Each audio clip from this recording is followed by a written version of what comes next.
Magandang araw sa inyong lahat. Happy New Year, people in the house. Hello! Kamusta na mga kababayan? At eto na nga, miss na kayo ni Banat Bay. Uy, palakpakan po natin ang bawat isa.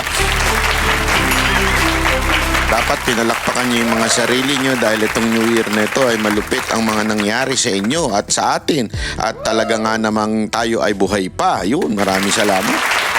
Yeah, dapat pasalamatan ho natin ng ating Panginoon dahil sa mga pagsubok na nangyari sa ating buhay, maging ito'y personal, ito'y maging pampolitika o di kaya pangpamilya, tayo po'y nakasurvive ng isang taon na naman. Yun, alam mo,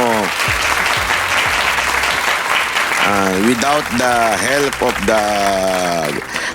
the Lord, wala tayong ikakasurvive. Kaya dapat natin yung pasalamatan, pamalagian, ha? Ito, pag-usapan na natin, mainit na mainit pa. As in, mainit na kape na revelasyon ni Chavit Singson at kung ano-ano mga binitawan at yung ikinulong nila na si retired General Pokis. Naku po, alam mo, ang dami yung nagaganap, ha? Kasi simula pa lang at meron pang mangyayari. Ito, abangan nyo ito, ha? Pakinig kayo na mabuti, abangan nyo. Dahil nga, alam naman po natin nung Disyembre, kahit kayo ay busy sa inyong mga Christmas party, Christmas holiday, vacation, marami ang nadismaya. Ang buong Pilipino ay nadismaya dahil sabi ni Marcos, may makukulong pero walang ni isang nakulong. Pero syempre, yung mga bayaran niyang vlogger ang sinasabi, di ba si Diskaya naman nakulong? Ay, ang tanga-tanga nila.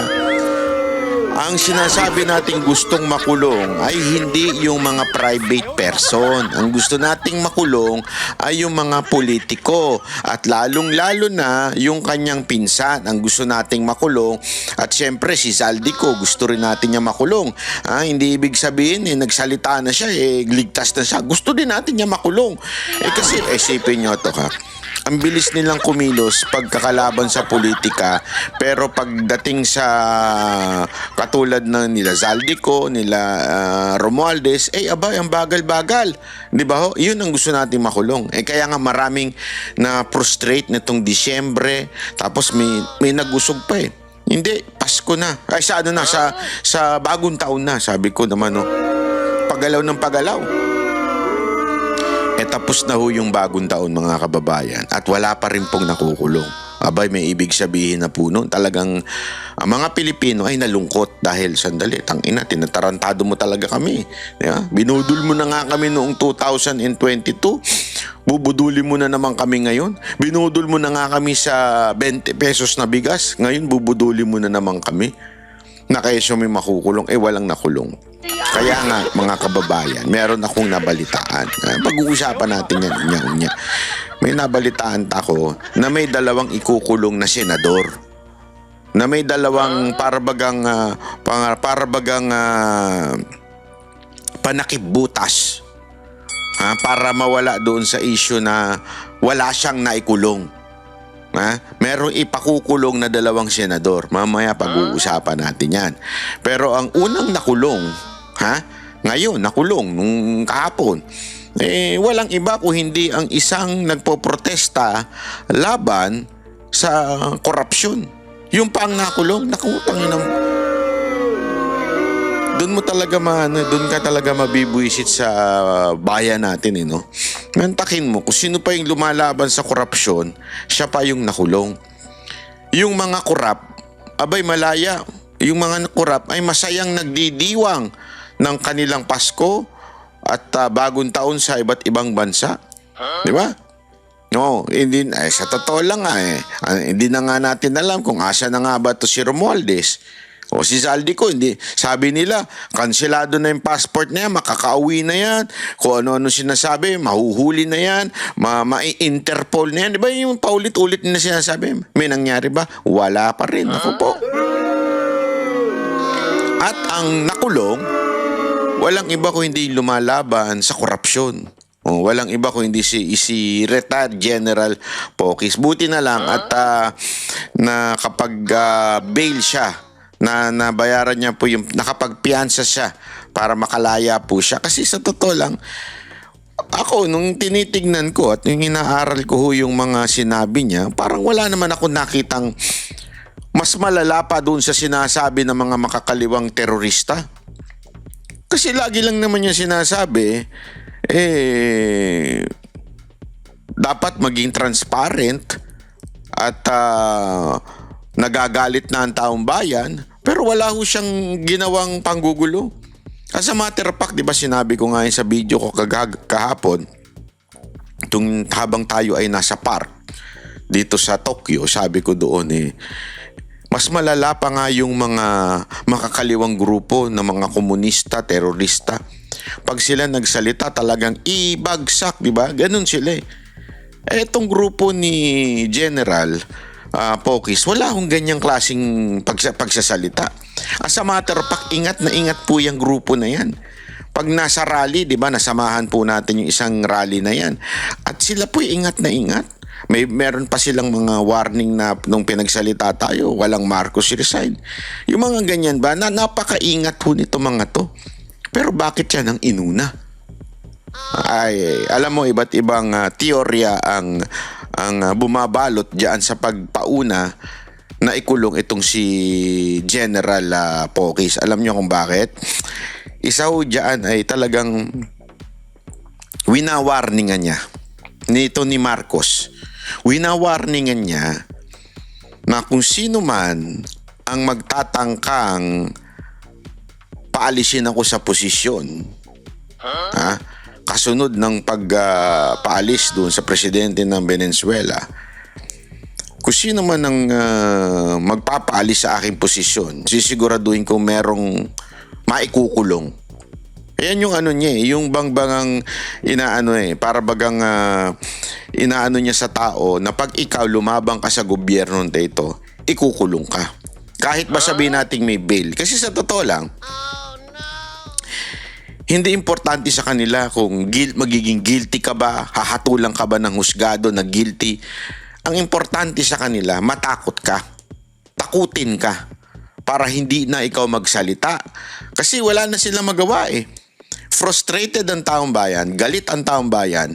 Ngayon, konting trigger na lang, talaga nga namang baka paalisin na sa posisyon si Pangulong Marcos, di ba? So ngayon, winawarningan niya kung sino man ang mga magiging leader na paalisin siya sa posisyon. At pag ito ay naipakulong niya itong si General, isipin mo isang PM Mayor, retired general. Isang matapakatikas na tao, naipakulong niya. Ay ibig sabihin lamang nun, kayong mga susunod na mga junior officer, kayang-kaya ko kayo ipakulong. Kaya wag kayong gagawa ng alam ninyong sasabit kayo dahil pag ako kinriticize nyo o sinabihan nyo, tandaan nyo, kritisismo lang ang ginawa nitong general, si retired general kritisismo lang ginawa niya pero pinakulong niya. So sinasabi ngayon ni Marcos na kung sino man ang babati ko sa akin, meron kayong pupuntahan. Yan ay kulungan. Ito, pakinggan natin yung pahayag ni retired general nung siya ay nakapag-bail na. Yung pag-aresto, naintindihan ko yon dahil trabaho ng CIDG yun. Ang hindi natin maintindihan at kinakababahalan natin ay bakit yung mga taong nagpapahayag ng mga damdamin nagpoprotesta dahil dito sa mga matinding korupsyon na ito ay kinakasuhan, inuhuli, inaarestong tulad ko. Alam mo, ito sir, mawalang maistorbo na bago ka tumuloy sa iyong sinasabi. Talagang tama yung sinabi ng mga tao mga lalo na naalala ko I think it was Chavit Singson who said this na mas malala pa itong anak kesa dun sa tatay. Yung tatay, strong personality. Yun yung atake bilang isang pinapakita sa tao, strong. Pero itong isa, kunwari weak, kunwari tatanga-tanga, di ba? Hindi, alam mo yung kunwari hindi ako wala ako dyan. Hindi akong alam niya sa mga ganyan. Kunwari ganyan, yung para bagang laging feeling kawawa. Yan ang itsura niya eh. Di ba? Totoo naman eh. Yan yung feeling niya. Inaapi ako, kawawa naman ako. Ganon. Ganon ang estilo nitong presidente na to eh. Kunwari kawawa siya. Pero in reality, sabi ng mga tao, kahit nga si Governor Chavit, sinasabi nga na na ito'y mas malala pa sa tatay. Kasi bait-baitan. Which is totoo naman. Kaya mag-iingat kayo sa mga kaibigan ninyo na bait-baitan pagkakaharap kayo. Oo. Yung kunwari ang bait-bait, mag-ingat kayo dyan. Kasi may ibig sabihin lamang po niyan. Minsan yung bait-baitan pa yan na nanunuklaw. Oo. Sabi ko sa inyo, yung mga kaibigan ninyong mas okay pa yung masamang tao, yung kaaway mo. Kasi yung kaaway mo, alam mong kaaway mo. Kaya mag-iingat ka. Pero yung bait-baitan, akala mo kaibigan mo, pag yan, nagbaba ka ng iyong guard, ika nga, yung defensive nyo, yung pagiging defensive mo sa sarili mo, biglang aatake yan. Kasi nga demonyo. Parang ganyan daw si Marcos. Totoo. Kasi noon, lantaran eh. Lantaran yung ng pag sa media, mga kalaban, opposition, lantaran. Ngayon, slight. Pinadadaan sa iba. Pinadadaan sa iba yung magsampa ng kaso, uutusan yung mga general nila, uutusan kunwari si politikong ganito, o kasuhan mo to para manahimik. Ganun ang ginagawa niya. Ibig sabihin, nag-a-appear siya na siya yung biktima, pero in reality, siya naman talaga yung mastermind na ito, gipitin mo itong tao na ito. Yun ang sabi ng iba, at yun din ang sinasabi ni former Governor Chavit, di ba? Na parang gano'n ang pag-uugali nito ni BBM. Ano sa tingin ninyo mga kababayan? Ako, para sa akin, dami kong alam.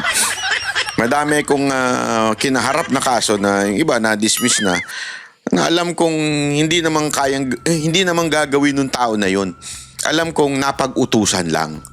Kasi nga, hindi natin tinanggap yung kanilang alok.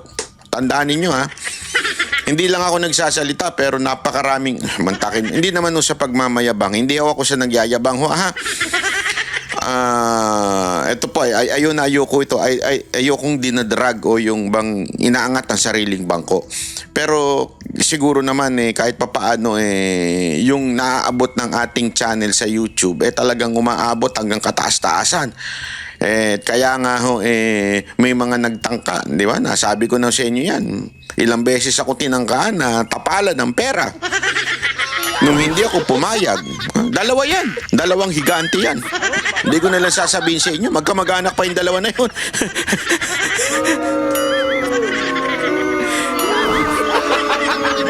Yung dalawang magkamag-anak na yun, sinusubukan, tigkakalhating milyon. Kada buwan mo ito, Ang sarap na sana ng buhay ko nun. Mantakin mo, kada buwan. Di may kukuyakoy na lang ako. May 1 milyon na ako, kada buwan. Di ba, ang dami ko na mabibiling motor nun. Ang dami ko na mabibiling Dior. Di ba? Pero, hindi tayo pumayag. Ngayon, kinasuhan tayo, kaliwat kanan. Kung kani-kanino pinadadaan. Ano ibig ko lang sabihin? Ganun pag-uugali itong mga demonyon to tulad nito, since sedition inciting to sedition ng kanyang kaso, kaya na-serban siya ng warrant. Yun ang totoo dyan, kaya siya nakulong, nadakip siya. At ang kinakasuhan, na-aresto yung mga taong nagnakaw ng bilyon-bilyon, yung mga kumuha ng pera na instead sana sa mga flood control para mawalang baha. Ayun ang inaasam na inaantay natin na makulong, mapanagot, pero wala. Sir, yung background ng case po ninyo, inciting to sedition, meron daw po ba kayong mga naging pahayag ng pag-aaklas laban po sa gobyerno or sa AFP? Ayun na nga yung inciting sedition is parang nanghihikayat ng sedisyon na pabagsakin ng gobyerno. Hindi ho namin ginagawa yon sa gobyerno. Kami lamang ay nagpapahayag ng damdamin, matinding puot, galit ng mga tao, na tulad ninyo, tulad natin lahat, tulad ng mga pulis, tulad ng mga sundalo, na nararamdaman natin yung yun ang paglapastangan ng mga taong pinagkatiwalaan natin, ng mga taong binoto natin, na pagsilbihan tayo, pero sa halip, tayo ay winalangya. Ninakaw nila yung pera ng taong bayan. Yun ang gusto natin mapanagot. Ang bigyan ng justisya. Is it true, sir, na nakikayat kayo sa militar na mag-aklas po sa pamamalaan? Hindi, wala tayong mag-aaklas. Hindi po pwede yun. Yun, masasabi natin mag-aaklas, babagsakin ng gobyerno, talagang seditious yun. Pero hindi ko ginawa yun. Yun yung ginagawa ng United People's Initiative yun. Pero General, ano daw po yung naging context? Bakit po kayo kinasuhan ng inciting to sedition? Yung sinasabi nila, yung mga post ko raw na destabilization, ng gugulo sa gobyerno, mga ganon. Pero wala naman yung talagang mag-aklas, labanan ng gobyerno, papagsakin. Wala naman ganon. During the arrest, sir, nakaramdam ba kayo na parang may na-violate sa rights po dito? Hindi naman dahil of course binasahan ako ng Miranda rights pag aresto sa akin sa airport, sa terminal, binasahan ako ng CIDG ng aking mga karapatan. So unfortunately, yung karapatan na yun nakalagay doon ay I am entitled I have the right to counsel or legal counsel or legal assistance. Unfortunately kanina hindi nakapasok yung mga lawyers namin kaya Alam mo, ganyan na sila, no? Nakakasanayan na nila. Dapat pagka ganyan, dismiss ka agad, mati ka agad dyan. Kasi kanina, kahapon, may lumabas na video na hinuli. Di ba? Matik yun eh. Yung Miranda rights, kailangan may present lawyer ka pagka dinakip ka. Di ba? O at least man lang pinasunod, di ba? Oh, siyempre right then and then, hindi pa pwede. Alam naman, antayin muna yung lawyer mo bago ka dakpin. Hindi pa pwede yun. Pero once na andun na nagsisisigaw na sa gate si Topacio, si Atty. Topacio, pero hindi pinapasok. Abay, malaking yun, malaking katarantaduhan po yun. Bakit hindi ho pinapasok? Diba? Na andun ni abogado mo. O hindi kung kailangan isa kay sa mobile, si Atty. Topacio, at kung papayag naman siya, edi sumakay siya. Pero binigyan niyo sana ng choice. Alam niyo kasi kung ba't hindi hinayaan yun. Kasi nga, gustong, yung takot, yun yung gusto nilang mangyari dito sa tao. Siguro, na-underestimate nila si General Pocis dahil PMA ito Hindi naman ito ordinary. Sorry hindi naman po siya nanlalait tayo ng kapwa ng mga other uniform personnel. Hindi ho ito ordinaryong nag-aral lang ng criminology. Hindi ho ito ganun. Ito po ay PMA. Nag-training po ito ng malupit. At sanay ho yan sa pang-uusig. Mantakin mo. Pero bakit ganun? Kasi nga gusto nila magkaroon ng takot. Not only to him, but to the entire group and to the people who's talking against the government. Including the vloggers. Di ba? Kasi yan yung yan yung kanilang sige lang, kasuhan nyo ng kasuhan para maubos ang pera, matakot, lahat.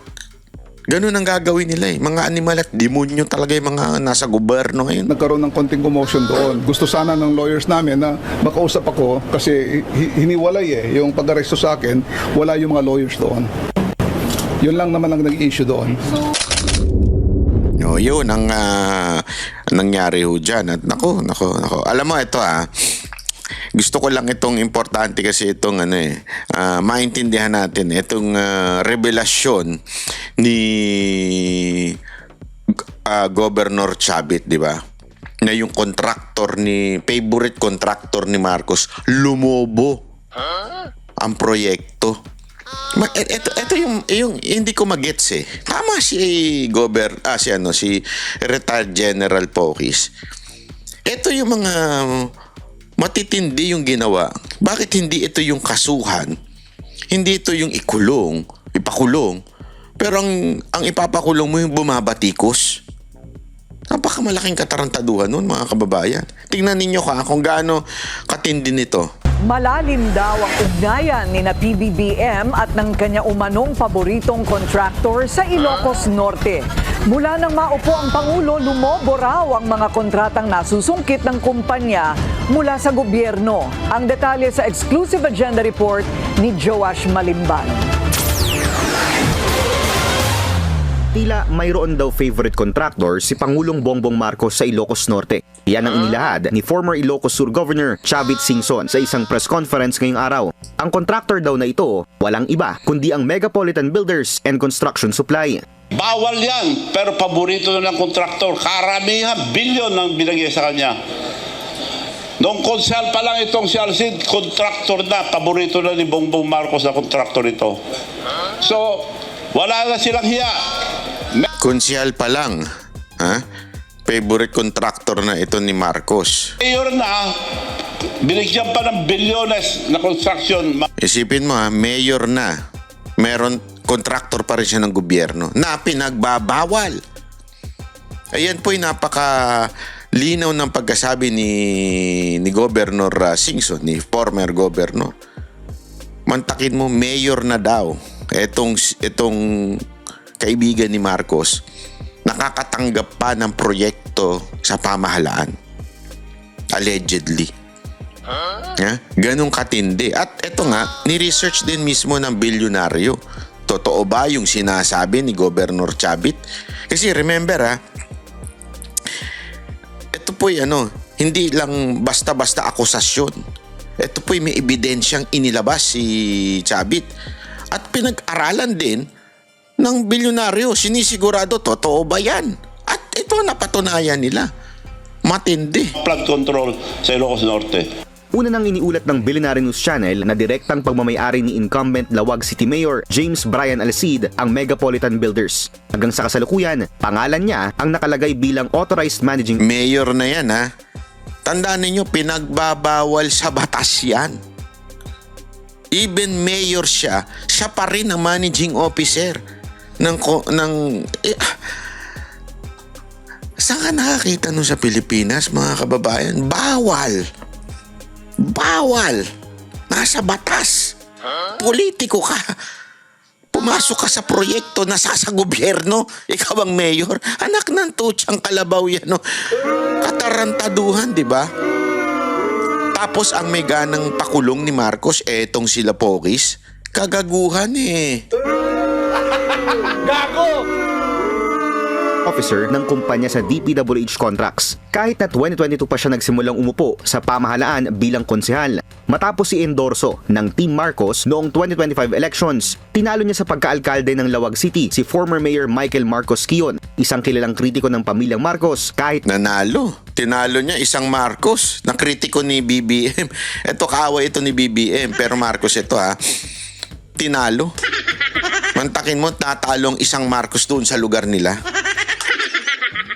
Ano nangyari yun? Tanong natin kay Chairman George Garcia. Alam mo naman yun, si Himala, kasalanan ba? Humingi ako sa'yo ng Himala. na pinsang buo siya ni PBBM. Sinuri ng Billionaire News Channel ang mga kontratang napanalunan ng Megapolitan Builders. Yan. 2016 hanggang 2025, 2016 hanggang, abot sa 334 contracts worth 8.8 billion pesos. 8.8 billion. Wow. Mga kababayan, billion ito. Pag 8.8, sabihin mo na i-round up na natin sa 9. Okay, 9 billion na proyekto. Ibig sabihin yan, 9,000 million. Ganon kalaki yun. Yung 1 milyon na nga lang. Ang hirap ng bayaran sa credit card. Ayan, 9,000 million. Kasi 9 billion ang nakubra ng kumpanya. Pero kung hihimayin ito, tila mas malaki pa ng 5 beses ang nakubrang kontrata ng Megapolitan Builders mula 2022 hanggang 2025. 2022 time is 5. Ito hindi ito si Chavit lang. Bilyonaryo na, isang media na ang naglabas nito. Na talagang nag time is 5 yung kanyang nakuhang kontrata sa gobyerno. Kaysa 2016 hanggang 2021. From 2016 to 2021, 152 contracts worth 1.9 billion peso Nung 2016 to 2021, that is more 5 years. Ha? Nung panahon ni Pangulong Duterte, meron na ito 1.9. Ito yung mga panahon na alam naman natin, hawak nila ang Ilocos o mga congressman dyan, mga bata nila. Pero tingnan ninyo yung susunod, ha? ang nakuha ng Megapolitan. Marami pa sa mga kontrata nito mula 2016 hanggang 2018, naka-joint venture sa iba pang mga kumpanya. Taon O gumamit pa ng ibang di ba? Wait, yeah. Yan yung ginagawa nila para makalusot joint venture di ba? Gumamit pa sila ng iba kasi siyempre nahiya pa sila kay siguro iniisip nila hindi atin itong speaker na ni Duterte. So, kailangan medyo palusutan muna natin. Di atin to. Pero nung 2022 na, tingnan nyo, garapalan. hindi aabot sa 500 million pesos worth of contracts ang napananalunan ng kumpanya sa mga taong ito. Pero pagputok ng 2022, kasabay ng pagiging konsehal ni Alcid at pag-upo bilang Pangulo ni PBBM, biglang umakyat sa 917 million pesos ang presyo ng mga kontratang nakuha ng Nako. Megapolitan Builders. Nako. Pagsapit ng 2023, dumoble ito sa 2 billion pesos. Nako. 2 billion Dumoble na. Unang taon pa lang, pumalo na ng alaki. Ngayon, nung naging 2023 na, dumoble na. worth of contracts muli noong 2024 at 1.8 billion pesos naman noong 2025. Naku. Sa kabuuan, aabot sa 6.9 billion pesos ang presyo ng mga kontratang nakuha ng Yung kanina kasing almost 9 billion, kasama yung 2021, kasama yung 2016 to 2021. So kung tatanggalin mo yun, eto na daw yung from 2022 hanggang ngayong kasalukuyan, ay 6.9 billion. So i-round up natin 7. So 6.9. kumpanya sa loob lang ng 3 taon mula 2022. Malayong malayo sa 1.9 billion pesos worth of contracts na nakuha nito sa loob ng 5 taon mula 2016. So imaginein mo malayong malayo from the 5 years na hindi si BBM ang presidente at nung naging presidente in 3 years ang laki ng nilobo. Ano ibig sabihin nun? Hindi. Tanga na lang ang magsasabing it's a coincidence. Ano kayo sasabihin ni Auntie Claire? Ayan na lumalabas na sasabihin niya, walang kinalaman si BBM dyan. Singhot pa ng utot. Yan naman ang ginagawa ng mga ngayon Singhot ng utot ni BBM. Tapos, ilalabas nila sa bibig nila, iba. Pero akala nila mabango, mabantot din. Parang nagkaroon ng utot sa bibig. Tama, mali. Hanggang 2021. Hindi pa kasama dyan ang JC08. Ito pa, meron pang JC08 Builders talagang. Eto, sino naman to? Isipin mo yung pagiging garapal. Nagkaroon ng extension. Ano tong extension? Pakingge. Builders Corporation na nakakuha ng 123 contracts worth 679 million pesos mula 2024 na nakapangalan naman sa kapatid ni Alcid. Kita niyo yung katarantaduhan nag-extend. Para bagang sinabi, dagdagan pa natin. Ikaw na may-ari nito isang kumpanya na to. Dinoble yung kumpanya para doblede yung kikitain, di ba? Ganon katindi ang ginagawa nitong mga to. Again, hindi po ako nagsabi niyan. Hindi po ako nag-akusa niyan. Nag-akusa po niyan si Chavit Singson. At ito naman, report ng bilyonaryo.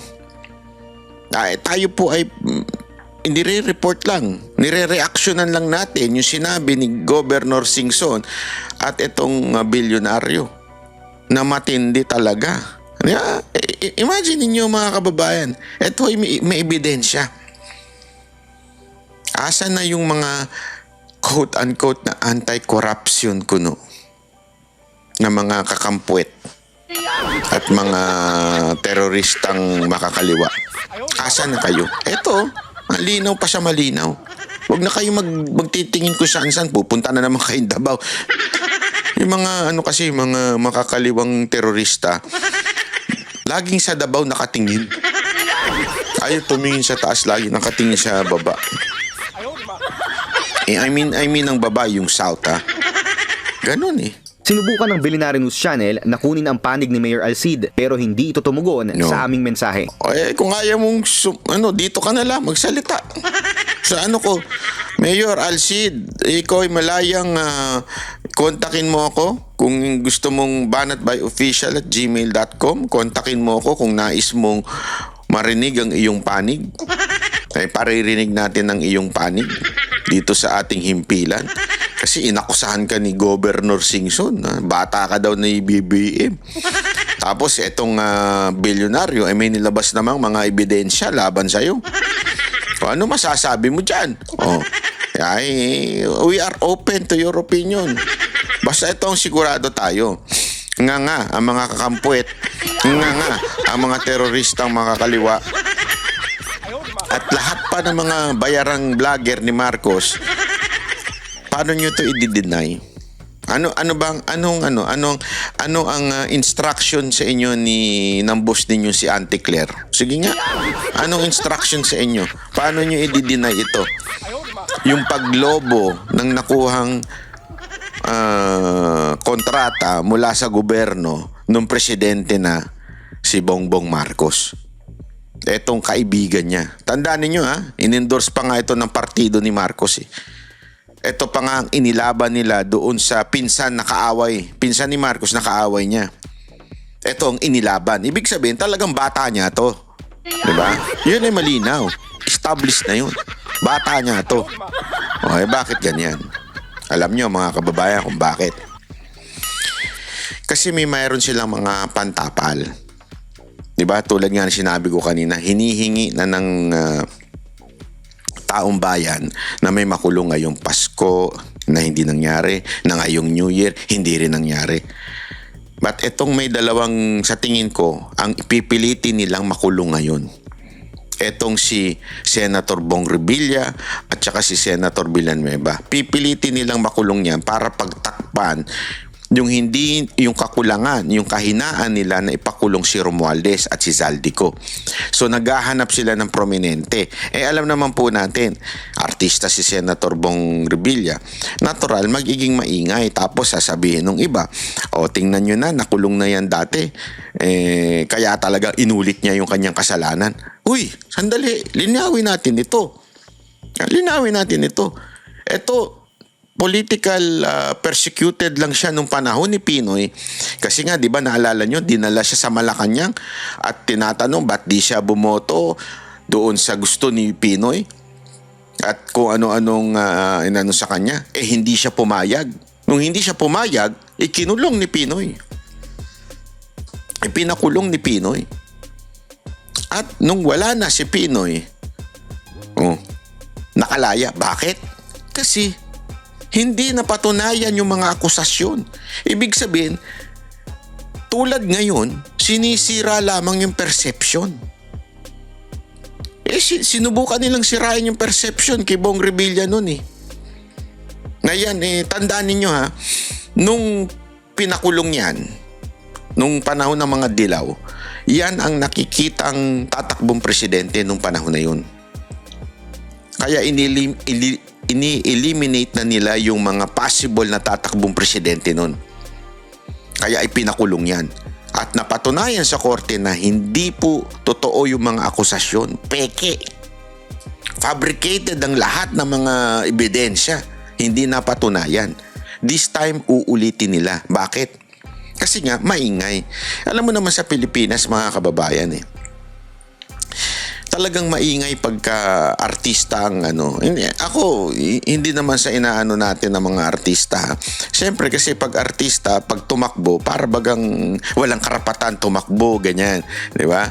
Lalo na yung ginagawa ni Lito Lapid dyan sa Senado.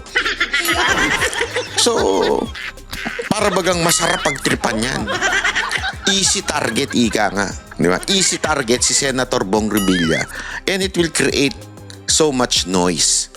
Not only in the Philippines but also in other countries, OFWs. It will create, kasi yan yung mga tipo ng tao na dali mo sa ibang bansa pagkakaguluhan. Hindi Hindi katulad nung si Vice Ganda na hindi nakikilala nung isang kay OFW. Eto si Bong Revilla, kilala ho ito kahit saan mo dalhin. Kaya nga, pag ito ang naikulong, iniisip ni Marcos o ng gobyerno niya na tatahimik na pagdating sa pagpapakulong kay Speaker Romualdez, kay dating Speaker Romualdez. Yun ang tingin nila. Diba? Pero hindi na nila maloloko taong bayan.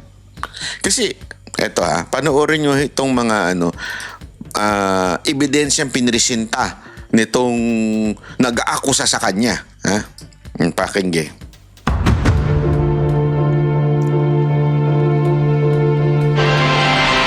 Naghain ng kontra sa salaysay sa Department of Justice sina Senador Joel Villanueva at dating Senador Bong Revilla na parehong inireklamo kaugnay sa pagtanggap umano ng pera mula sa manumalyang flood control projects. Nakatutok si Sandra Aguinaldo.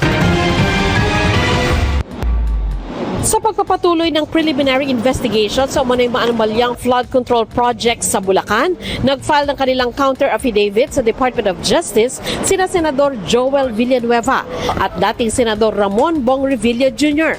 Ang National Bureau of Investigation naman na siyang nagsampa ng reklamo sa katerbang dokumento ang dala sa DOJ. Ayon sa Justice Department, ang preliminary investigation ngayong araw ay patungkol sa mga proyekto sa Bulacan na kinasangkutan din ng kontrakto. Ang ganda ng optics, pag maraming daladala. Di ba? Ang daming kaso, ang daming ebidensya. Ganun ang dating yan Pero actually, mga Xerox na lang yan Hindi, totoo. Walang biro. Di ba, ganyan di ginawa doon kay VP Sara Duterte, di ba, sa impeachment. Ang daming papel. Sa totoo lang, sa isang kopya kasi niyan, mga 10 o 15, kunwari, sa isang dokumento na may 10 pages o 20 pages, kailangan i-xerox mo yan ng 15 pages, minsan 20 pieces. So imaginein mo kaya dumadami ng ganyan at magandang tignan. Hindi ko alam, makalumang na yan pero pwede naman lagay na lang sa USB. Di ba? Na Wawaw Builders at Top Notch Catalyst Builders Inc. Sabi na DOJ, idiniklara ang mga proyektong 100% complete pero ang iba ay ghost project naman o kaya ay hindi kompleto. Naharap sina Villanueva. Isipin mo yun ghost project daw tsaka sandali. Ako kasi, alam mo kung ba't ako duda? Hindi senador ang may ng distrito, congressman. Ang senator national ang influence. Hindi yung kaniyang distrito.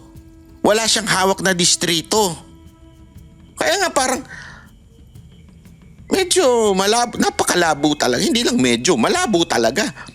Di ba? Malabo ito. Bakit makikialam? Anong pakialam ng una-una? Sabihin na natin, kunwari totoo yung sinasabi nila, may allotment, ganto-ganto. Hindi naman susunod dyan yung mga nasa baba, kung hindi yung congressman. Kasi iba ang power ng congressman pagdating sa district, sa local. Antindi ng power ng mga congressman compare sa senador. Kaya napakalabo nito. Ito lang kasi, pag ito kasing dalawa kinulong, para bagang mas maingay, mas malakas ang noise na masasapawan po yung kay Speaker Romualdez. Bigyan ko kayo ng halimbawa. Alam nyo ba yung AirPods, di ba? Yung noise cancelling, di ba? Yung AirPods, yung iPhone na AirPods, o yung kung ano mang brand, yung noise cancelling, alam nyo ba kung paano nag-work yun? Ayun ay nagbabato rin ng tunog palabas para mablangkohan niya yung tunog paloob. And that sound you cannot hear. Pero meron yun. So hindi yun yung akala mo na, kasi iisipin mo na mabuti, paano niya tinatanggal yung noise? Yung certain frequency, paano niya tinatanggal yun? At tinatakpan niya ba yung tenga mo? Hindi. Kaya nga may power ang noise cancelling. Diba? At pagkapuwari yung boss, ino-on yun. Kasi nagbabato yun ng tunog din papalabas. Para yung papasok, hindi mo masyado madidinig. Mababawasan. Ganon po ang ginagawa dito. Ang ginagawa, nagkikreate sila ng noise para mabawasan yung noise na ipakulong si Romualdez. That's the truth. at Revilla sa magkahiwalay na reklamo. Si Senator Bong Revilla, in these 6 cases, sa respondent lang po siya sa isa. Okay, tapos si Senator Joel Villanueva is also a respondent in another case in one of the 6 cases. Doon po sa 6 na yon, the charges are multiple. So we have direct bribery, indirect bribery, corruption of public officers. We have a violation of the Anti-Graft and Corrupt Practices Act, which is RA 3019. Tapos may Bakit hindi ang kasuhan nila yung... Isipin mo ito ha. Bakit yan ang kinakasuhan ninyo na wala namang direct contact? Na wala as in, mamaya i-discuss dyan. Pero yung mismong mayor na pumasok sa kontrata sa gobyerno, ayaw niyong kasuhan. Dahil ba masasabit si Marcos? O anong klase kayo? violation din po ng the Government Procurement Act and also a violation of or the conduct of bid rigging in the procurement process. Tig-isa po sila, pero hindi lang po sila yung respondent sa mga kaso na yon. So we have multiple respondents including DPWH officials. Muli na maitinanggi ni Villanueva na nakinabang siya mula sa flood control projects sa Bulacan. Alam na alam niyo yung nangyayari tungkol sa flood control, kinamumuhian natin for so many years. Yung away namin ni Zaldico, tapos doon sa complaint, 1% daw binibigay ni Zaldico sa akin. So, And I believe that. I believe that. Sabi ko nga sa inyo ito ang dahilan kung bakit ako kinasuhan ni Zaldico. Alam niyo ba yun? Oh. Kaya kalokohan yung sinasabi na magkaibigan sila na 1% inaabot dito. Yung nag-privilege speech to tungkol sa laptop, tungkol sa family. Basta, nung binanggit niya si Zaldico, naggawa tayo ng reaction video. And from that reaction video, kinasuhan ako ni Zaldico. Nagigets nyo? Nag-react ako sa sinabi ni Villanueva. Kung magkaibigan sila ni Villanueva, pwede sabihan ko na lang si Villanueva, kausapin mo nga yung kaibigan mo. Bakit ako kinasuhan? Kasi nga, ito, binabatikos niya na noon pa si Zaldico. I-rewind ninyo. Huwag kayo maniwala sa akin, i-google ninyo. Alam na alam ko yan kasi yan ang dahilan ba't ako kinasuhan. Ha? Yung tungkol sa Parmali at saka yung tungkol sa yung SunWest, yung sa laptop. Yan ang dahilan. Tapos sasabihin na binibigyan siya ni Zaldico. Di sana hindi na ako dinamanda ni Zaldico. that's ridiculous. Ayon sa kanyang abogado, meron silang 3 testigo kasama na rito ang staff ni Villanueva na kinilala ni dating Bulacan District Engineer Henry Alcantara bilang peng na inabutan umano niya ng 150 million pesos sa rest house sa Bulacan. Sabi ni Alcantara, para raw ito kay Villanueva bagamat hindi umano alam ng senador na mula ang pera sa flood control. Pero sabi ng kampo ni Villanueva, hindi totoo ang paratang ni Alcantara. Walang binigay. Walang binigay. So, nasa ng pera ko? Nasa kanila siguro. Sa engineers? Saan pa pupunta? Si Revilla Alam mo yan kasi yung problema Yan yung sinasabing na madaling man name drop. Ini-name drop sila, tapos sasabihin, tao, staff ni mga gago rin kasi minsan yung mga tao porket staff, gagamitin sila, para kay Sen, para kay ganito. Pero sa totoo lang, wala namang binigay. Di ba? man, hindi nagpaunlak ng interview pero ayon sa kanyang abogado, walang basihan ang akusasyon laban sa kanya. Matatandang idinawit si Revilla sa flood control ni na Alcantara at dating DPWH Undersecretary Roberto Bernardo. Ayon kay Bernardo, tumanggap si Revilla ng 25% commission mula sa flood control. Yung mga ganitong complaint na fina-file na walang batayan, para bang final lang, para lang mangharas o mangabala ng isang individual. So, sa totoo lang, yung mga ganitong complaint, ayon sa batas at sa rules ng evidence, hindi ito dapat paniwalaan. But in the case of Yusek Bernardo, I think we pointed out that he has submitted five affidavits. Ang tingin namin, was... Alam niyo ba yung 5 affidavit na yan? Pabago-bago. Ilang beses niyang binago yung affidavit niya.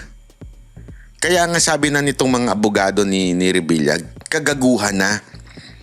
Pantakin mo At nung binabago niya, nakita nyo naman sa Senado, di ba? Kanino galing yung papel?